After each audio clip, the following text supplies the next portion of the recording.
Pasca insiden bakar-bakar ban di depan gedung DPRD Seram bagian Timur Maluku, para korban kini dalam perawatan intensif di RSUD Bula pada Kamis 4 September 2025, di mana dokter mengungkapkan tiga dari empat korban dalam kondisi stabil meski menderita luka di sejumlah bagian tubuh. Melihat kondisi ini, Wakil Bupati setempat bersama dengan jajaran Forkopimda menjenguk para korban sekira pukul 14.50 WIT pada Kamis 4 September 2025. Untuk informasi selengkapnya akan disampaikan wartawan kami yang telah terhubung dari Tribun Ambon, Haliyudin Ulimah. Rekan Haliyudin, silakan laporan Anda. Mahasiswa yang tergabung dalam Pergerakan Mahasiswa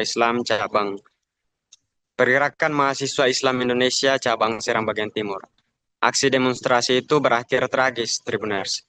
4 pendemo terbakar saat mencoba membakar ban bekas sekitar pukul 12.00 WIB pada Kamis kemarin. Kejadian itu bermula saat salah satu masa aksi menyiram bahan bakar minyak BBM pada ban bekas sebagai bentuk protes mereka lantaran hanya beberapa di antara anggota DPRD yang hadir menemui masa aksi saat itu. Aksi itu pun kemudian coba dihalau oleh aparat keamanan hingga terjadi salong dorong menyusul cipratan minyak yang terkena pada pakaian dan sejumlah lokasi di kawasan itu.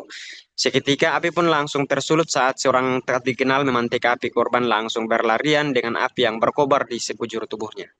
Masa aksi yang terlibat dalam gerakan itu langsung secara sontak lari berhamburan dan lainnya mencoba membantu korban hingga api berhasil dipadamkan. Keempat korban kini diketahui mengalami luka bakar dan langsung dilarikan ke rumah sakit. Dokter Ida Moni selaku dokter yang menangani mereka mengakui 3 dari 4 korban kini dalam kondisi stabil meskipun menderita luka pada sebagian anggota tubuh, di antaranya pada bagian wajah, kaki, hingga bahkan di kedua tangan mereka pun turut dikenal luka bakar, Tribuners. Sesuai hasil pemeriksaan diketahui 3 di antara mereka yakni Dalila Vaniloklomin yang mengalami luka bakar sebanyak 29%.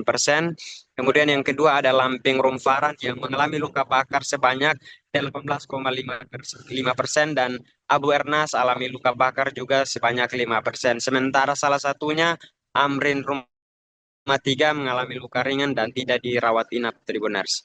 Demikian rekan Alinda yang dapat saya laporkan kembali ke studio. Baik, terima kasih rekan Haliyudin Ulima atas laporan Anda. Selamat bertugas kembali. Untuk melengkapi keterangan kami, pemirsa, berikut wawancara bersama dokter yang menangani korban, Dr. Ida Moni. Pasien datang dengan keluhan luka bakar. Saat ini pasien dengan diagnosis luka bakar derajat 2B. Untuk presentasi lukanya, kalau pasien Nona Dalila ini 29%. Saat ini keadaan stabil, obat antibiotik sudah masuk, analgetik semua obat-obatan yang dibutuhkan sudah masuk. Tinggal diobservasi rawat inap. Kalau yang sisanya bagaimana, Bu? Nanti saya jelaskan per pasien. Bisa di sini aja, enggak apa-apa, Bu. Oke. Kalau yang Tuan Lamping, ada Tuan Lamping itu. Download Tribun X sekarang. Menghadirkan lokal menjadi Indonesia.